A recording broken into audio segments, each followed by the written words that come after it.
I think we're just getting started.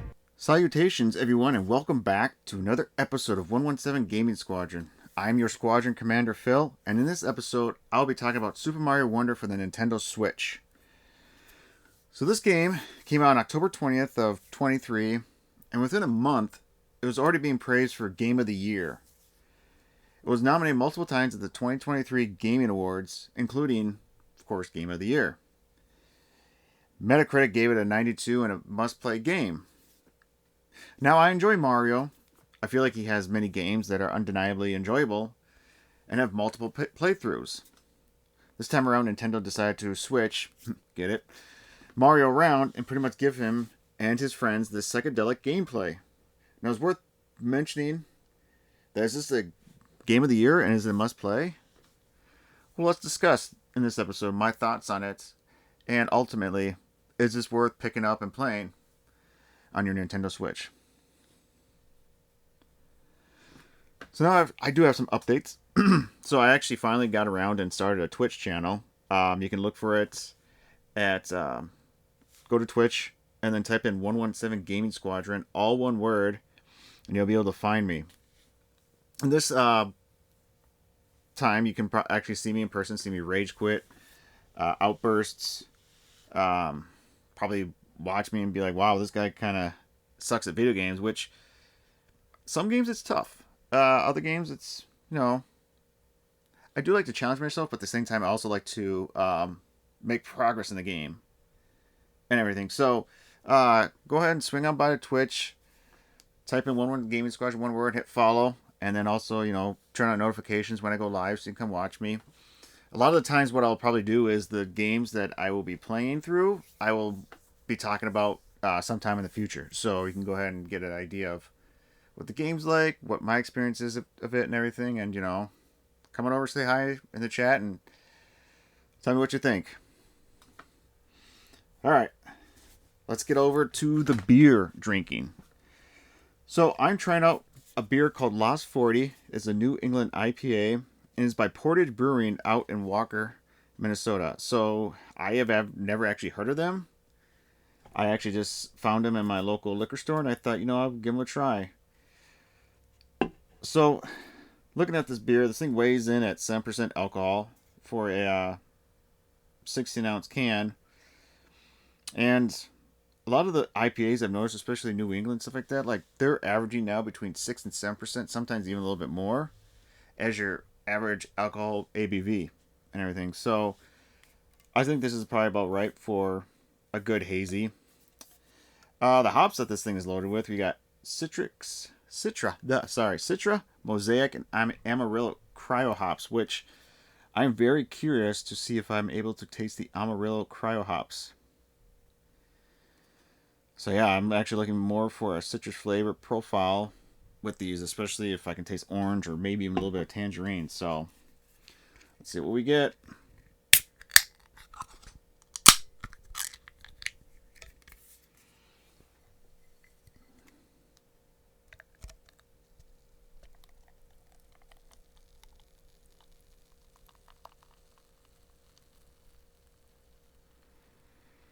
That's a nice pour right there. Put that guy there. All right. Ooh, this thing's color is very... It's not even gold. It's very hazy, almost like a yellow. Yeah, it's kind of like a very light, kind of like a sun yellow, hazy. Smells good. I can definitely smell the juiciness. Yeah, I can smell a little bit of citrusy. Let's see what the first taste is like.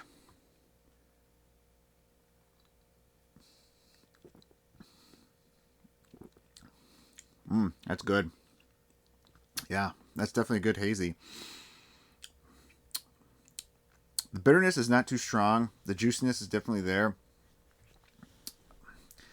The aftertaste, the kind of end result, you can taste the hops. Definitely the fruitiness of it. I am kind of getting a little bit of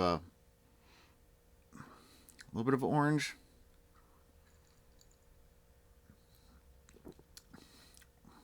I mean, the alcohol's there. You can taste it, but it's not overpowering where it's actually bad. This stuff is actually kind of almost like smooth in terms of the flavor profile of it. Actually covers up the alcohol, so it's actually gonna. This is actually kind of a nice New England IPA. So, all right, well, let's get on to what you guys are here for. Talking about Super Mario Wonder. So I went online to see what other people were thinking about it at the time, and this one person over at Metacritic wrote, Super Mario Bros. Wonder is the Mario game we didn't know we wanted.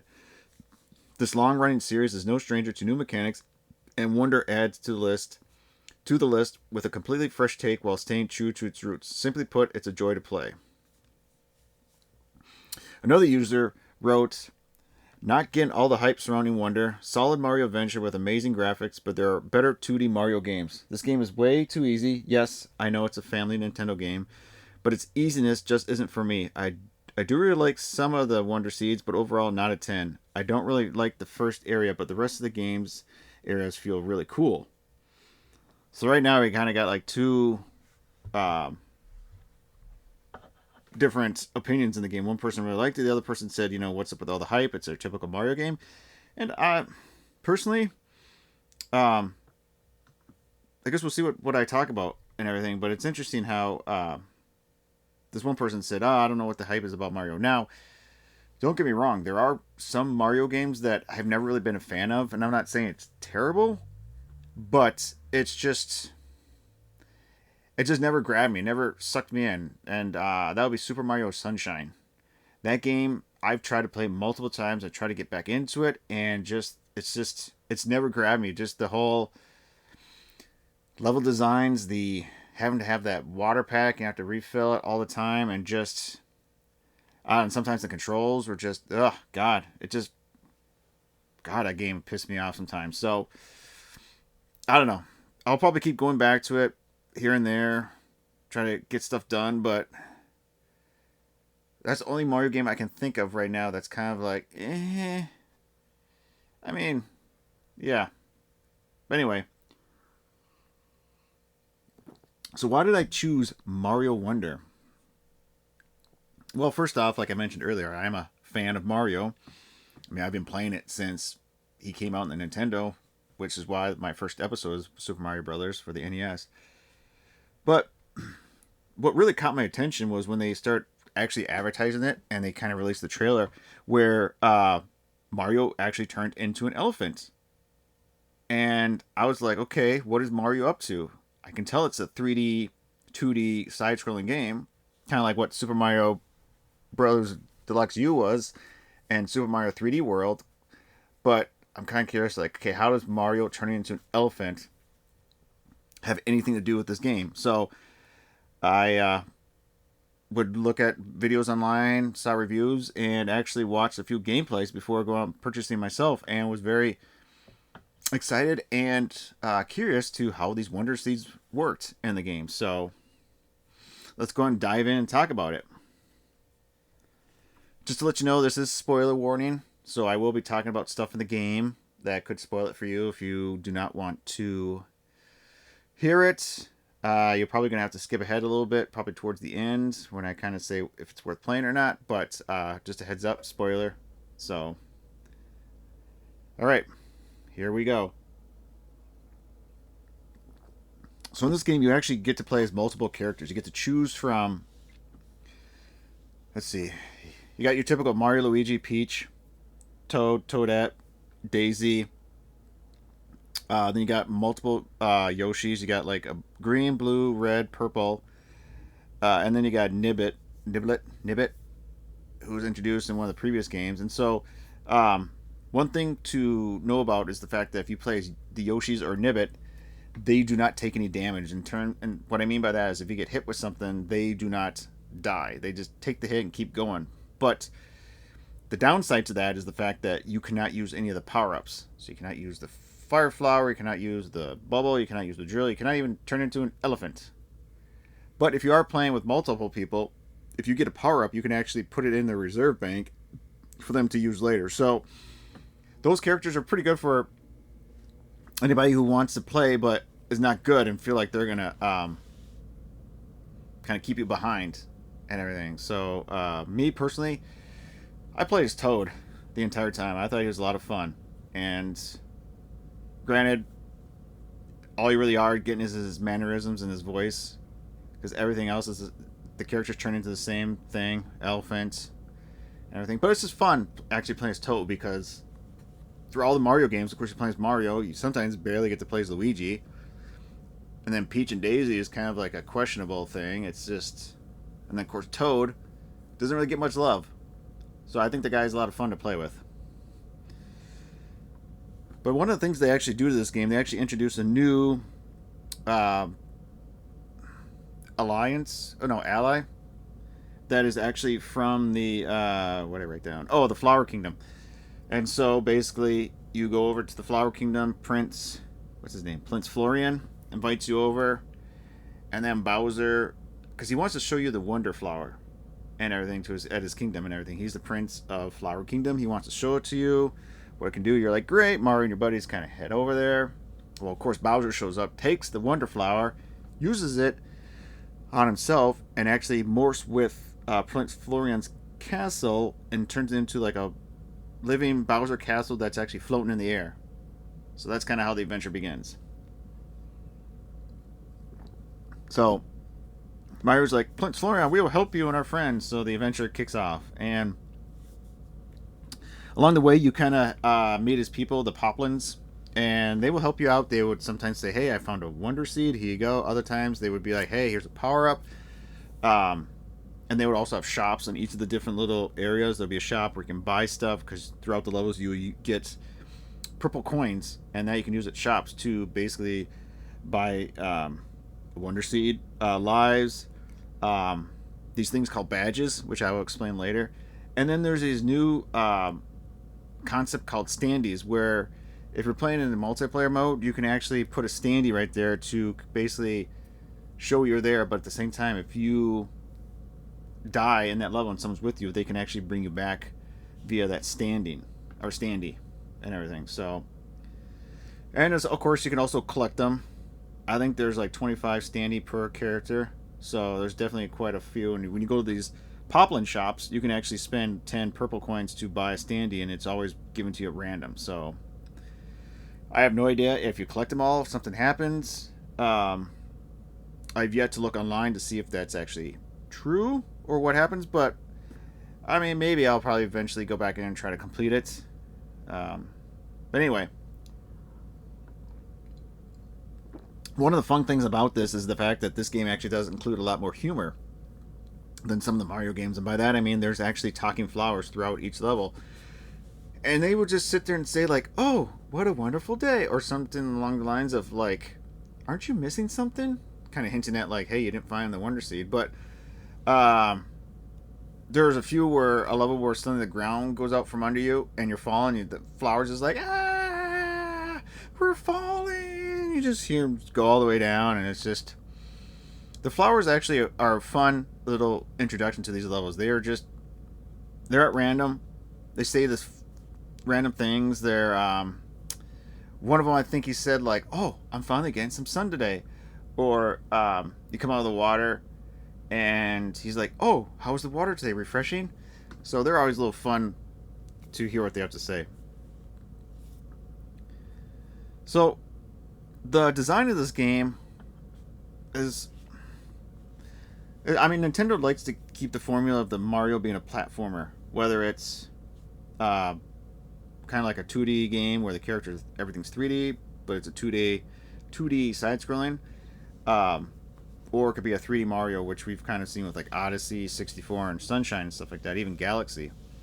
But this one, the way they designed the characters and everything, that it's 2D side-scrolling, but it's actually a 3D element, and by that I mean there will be times in certain levels where you actually go through a warp pipe and you end yourself up in the background of that level, or sometimes they actually put you in the forefront of that level and everything. So Nintendo does utilize kind of the whole area, and not just kind of like, hey, that background's just there for, image to be pretty. No, some of the levels actually utilize that, and you actually have to go back there and do something back there. And of course, you're looking at a distance. Your character's smaller. You're kind of trying to figure out like, hey, what's going on? But that's a cool concept that Nintendo brought into this, where it's kind of like this 3D element of the main stage, forefront, and then the back of the level and everything in the background.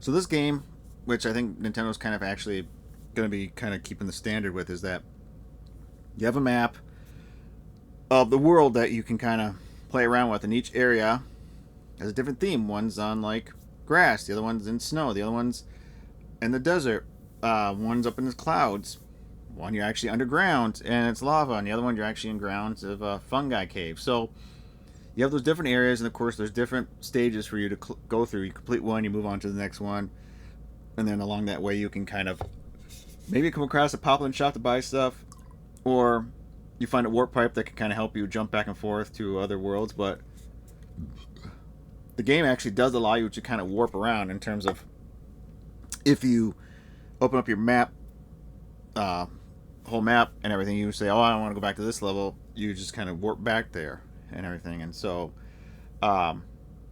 it does tell you how much you've completed. Did you get, there are actually 2 Wonder Seeds per level, so did you get both Wonder Seeds? Did you actually get all 3 purple big coins? And did you actually get a Wonder Ending? And by that, what I mean is a Wonder Ending is where you actually jump on top of the flagpole and it would say Wonder, and then you slide down. That is how you would get, well, at least for me, I would mostly get the Wonder Ending. Sometimes I didn't, but get the Wonder Seed and everything. But it's a fun challenge to actually kind of have to go back. Okay, the only thing I'm missing this level is to get that Wonder Ending. And sometimes there's actually like platforms for you to get up there. Other times you kind of have to be like, crap, there's a pipe I have to come out of, then I can make it through. So then you have to figure out where that pipe is and everything. So you may have to replay those levels a few times. So now one of the key elements or mechanics in this game that is new is what I mentioned earlier, is the Wonder Flower and the badges. So the Wonder Flower is kind of like the big thing about what makes this game unique. And so each level, excuse me, there's a Wonder Flower, but it's hidden. It's not, well, the first couple levels, it's actually just right there for you to grab. But anyway, throughout as you progress through the maps and stages and everything, the Wonder Flower tends to get a little bit more challenging to find. And so, but once you find it, it actually transforms the level, and it could either make things come alive, like the pipes come alive, they start snaking themselves around, platforms start moving. There are even Wonder Flowers that actually change your appearance. Like one of them, I turned into a blob, and I had to stick to the walls and ceiling to make my way around. One of them, you turn into a Goomba, which requires you to do stealth so you don't get hit. Some of them, one of them, you actually fly. Like it actually shoots you up in the air and you're flying. Each level is different in how that Wonder Flower activates, and it does kind of make it psychedelic. It changes the color, changes the tone, changes the music. Sometimes it even makes it fast paced. Some levels actually turn black, where the forefront, everything's black, and you just have a very light, like maybe red background. You can't see anything but just those two colors, and you're trying to make your way through it, and you're like, okay, what am I doing this right or not? So that whole Wonder Flower, that was actually a neat idea that Nintendo implemented in this game, in terms of, you got your fire power, you got your bubble power, you got a drill, you got the elephant, but now you have the Wonder Flower, which basically changes up the whole level.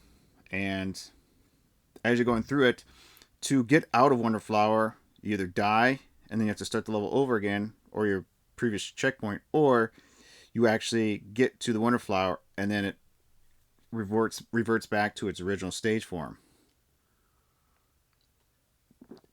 So sometimes you may have to replay that level because you did not find the Wonder Flower the first time around. Or the Wonder Seed, sorry. No, Wonder Flower, yeah. It's Wonder Seed you're getting. You get the Wonder Seed at the end. And stuff like that. So, very cool idea.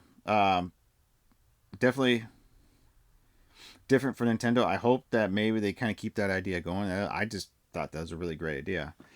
Now, they also introduced a new thing called badges, where Prince Florian can actually wear a badge that actually gives you kind of a power up in that level ahead of time. So one of them could be uh, in the swimming level. Okay, to get the badges, you actually have to go through a challenge in the map. And by that challenge is basically like, okay, wall jumping. So you have to do a wall jumping challenge. And in the end, you get the badge, which helps you wall jump in terms of Mario can already wall jump already. But this one allows you, if you have it on, instead of jumping kind of left to right, it actually jumps straight up. So you can wall jump up and then you can jump over. So it's kind of like you kind of give yourself a little bit more height before you kind of cross over. There are some where it's in the swimming level, you get kind of like a dolphin speed where it actually allows you to swim faster and you actually get a little bit more power so you can actually barrel through brick walls in all those levels of when you're swimming. There's one that helps you run across sand if you're not slowed down. There's some which allow you to, when you jump, you hit the right trigger, bumper, and he spins and it gives him a little bit more height. There's some that you actually have a vine, so when you jump up, you shoot a vine. It allows you to cling to a wall. I mean, a lot of these badges are pretty fun. And then you get some of the badges where, if you want to say, for example, the elephant, every power-up you get turns you into the elephant, regardless if it's a mushroom, a drill, firepower. You automatically turn into a elephant for that level. So the badges are nice. They're a fun addition that kind of can help you complete the level the way you see fit. So me, personally, once I unlocked the where I can jump a little higher, that one helped me a lot because I would jump, and then of course if I'm falling, I hit the right bumper, he'd twirl up, and that saved my ass multiple times from either getting hit, falling into a pit, getting up to that height. I mean, it was a good addition. So that was the one I used a lot. Now, so most of those badges you have to go through challenges, and then throughout the maps you actually come across a second challenge, which doesn't really upgrade your badge. It just kind of says, okay, you are good at it. Now let's challenge you some more to see how you do and everything. And so they're fun. They're challenging, but they're fun. So I'm missing one badge, which I don't know which one it is.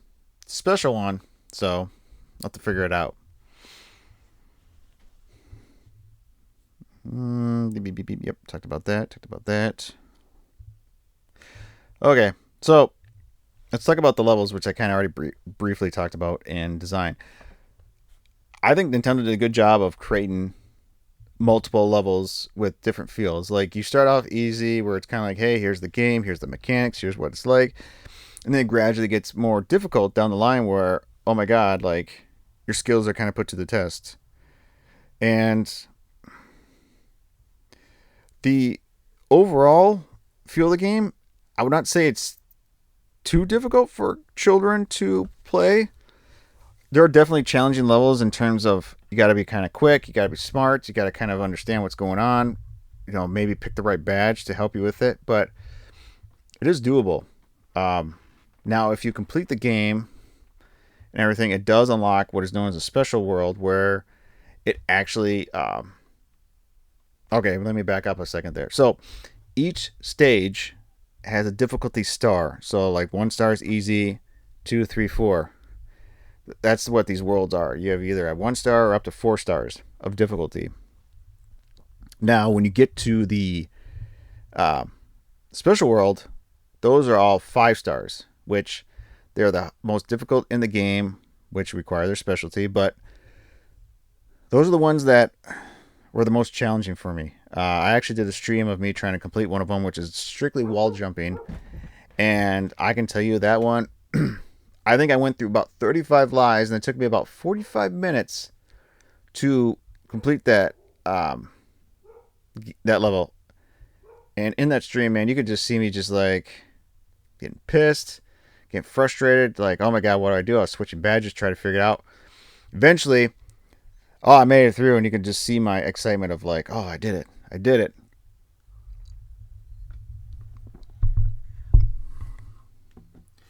what would be fun about these levels is the fact that if they would incorporate this into Mario Maker 2. Now, I know I'm kind of veering off subject, but that would be exciting if they introduced the Wonder stuff into Mario Maker. Make so many fun levels, but anyway, the level design that Nintendo does for these games is they're good. They start off easy and work their way up. And I think it's a good idea because then it gives the people who aren't great at video games or just want to have fun, they can complete it. And you want ones that are adults or want the challenge that's actually there. So you get a little bit of mixture of both. And like I said, those special worlds, Nintendo really wanted to challenge you. And I'm like, really, Nintendo? Like, that one jumping level is like, geez, Nintendo just wants to watch the world burn. Because that one, out of all the special worlds, that one was the one that was the most challenging. Like, God, I was getting pissed. I wanted to rage quit, but I kept going.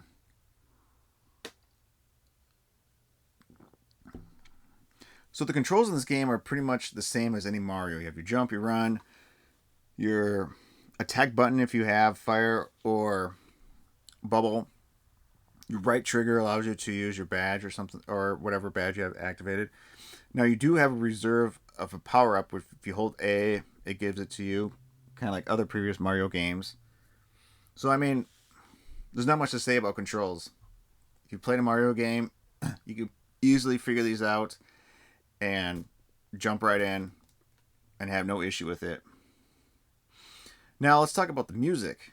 So every Mario game, they definitely put a lot of effort into the music. They definitely make it unique for that game, of course. So the music for this game did fit Mario Wonder, and the music would definitely change when you actually activate the Wonder Flower. So you're playing the level and you find the Wonder Flower, it activates, it changes, the music suddenly becomes fast-paced, very kind of like, oh my god, psychedelic, very, almost kind of felt like a circus a few times. It's just fast-paced, and so you're kind of like, oh god, I gotta get going. This thing's speeding up and everything. And so then when you find the Wonder Seed, music slows down and goes back to what the level of music was. So they did a good job of switching up the music and kind of fitting it for the category. Now, some of the levels in this that you actually have to follow the beat of the music, and so there's oh, excuse me. So there's one level where you activate the Wonder Flower, and it basically kind of kicks off like it's a concert. So you activate the Wonder Flower, it puts you on this platform. Spotlights hit you, your back is turned, you're looking over your shoulder, kind of like you're at a concert singer and everything. It's just like, and then when you start moving, it's fast-paced music going off. I was like, wow, it feels like you're in a concert. It was a lot of fun, that level. That's one I enjoyed. That's one I want to replay because it's just, especially if you're in the elephant form, it's even better when you look over your shoulder and you're like posing as an elephant. So, but yeah, there's some levels we have to follow the beat of the music by jumping and everything. They do have singing flowers. They also have singing piranhas, which I'm surprised that they have a very high-pitched voice. They're like, la, la, la, la, la, da, da, da. And then they climb out of their pipe and kind of chase you and start singing. So, yeah, I was like, well, now I know what they sound like.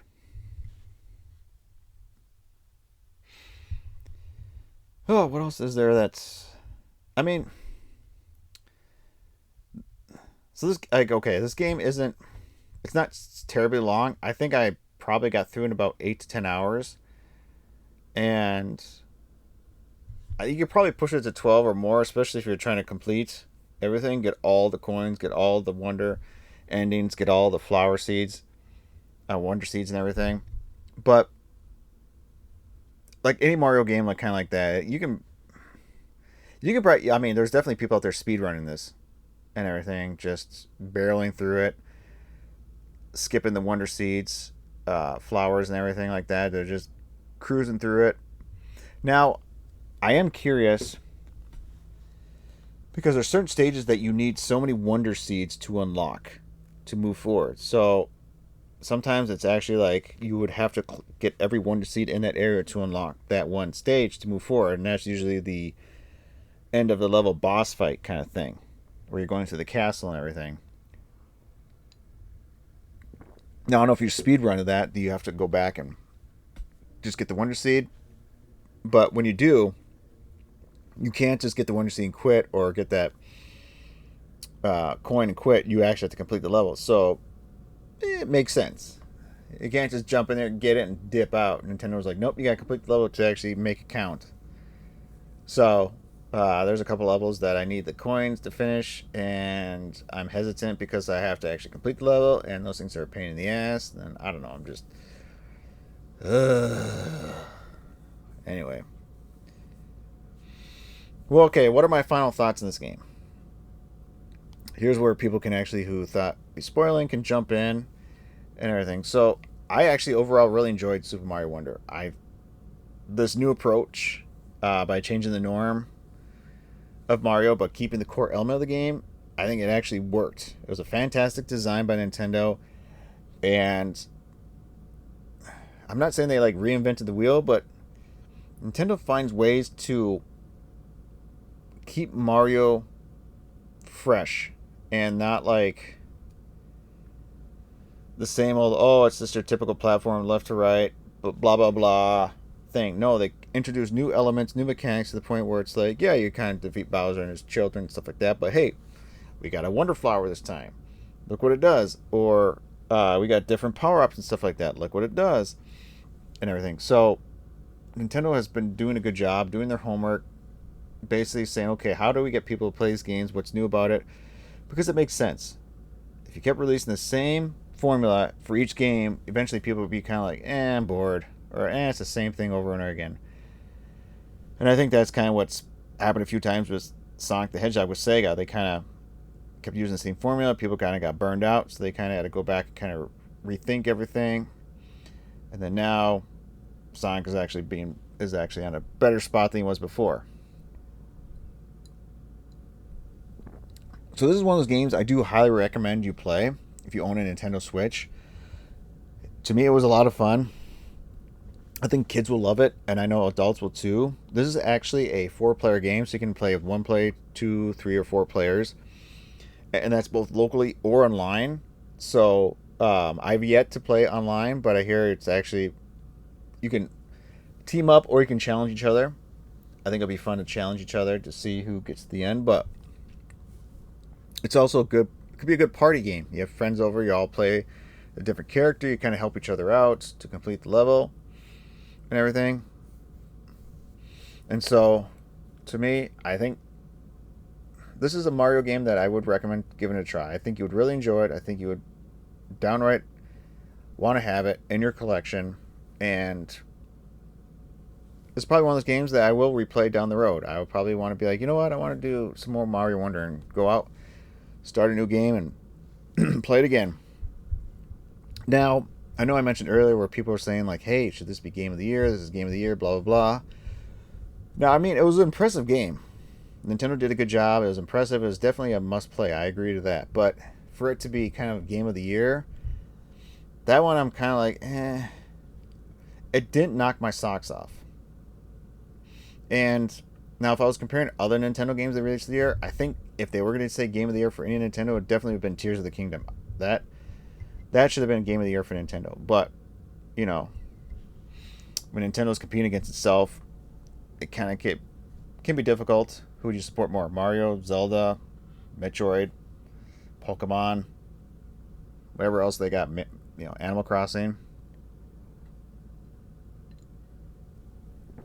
So, anyway. Alright, enough of that. Let's talk about what I think of the beer. I'm actually only halfway through it, but it's a good beer. It's a solid New England IPA. Definitely hazy. Got some good flavors, good bitterness. The aftertaste, I mean, kind of makes my mouth a little chalky, but not like it's terrible and everything. So if you're looking for a new, refreshing, New England Hazy IPA, I would say, hey, pick up Lost 40 from Portage Brewery. I would say easily this beer is one I would probably pick up again. It'd be fun if I actually go to the brewery and try it on tap. That would actually probably taste a lot more fresh, a lot more enjoyable. But for the 4-pack, for what I priced, for pay for, not bad. All right, I think it's time you guys sign off. I think I killed enough time for you guys to schedule. I burned up some time for you guys, so thank you for listening. I'd like to say, enjoy. Sorry. Let me try that again. Okay. God, man, I'm sucking at my job right now. So, thank you guys all for listening. Please make sure you like, subscribe, follow, all that great stuff. Tell your friends, tell your family, tell your pastor, tell your parole officer, tell your postal man, tell all those people. Say, hey, follow this person. But also, check out my Twitch channel, 117 Gaming Squadron, all one word, and you'll be able to see me play these games. I plan on trying to at least stream 3 times a week, maybe more, depending on my schedule, but from there, like I mentioned earlier, I will be playing games and eventually be talking about them. So you might be able to see me play a game that eventually makes it up on the podcast of what I think about it and everything. So come on by, follow me, come say hi, see how I'm doing, watch me rage quit, rage outburst, make fun of the game, all that good stuff. So until next time, take care, drink beer, and continue to play video games. Cheers.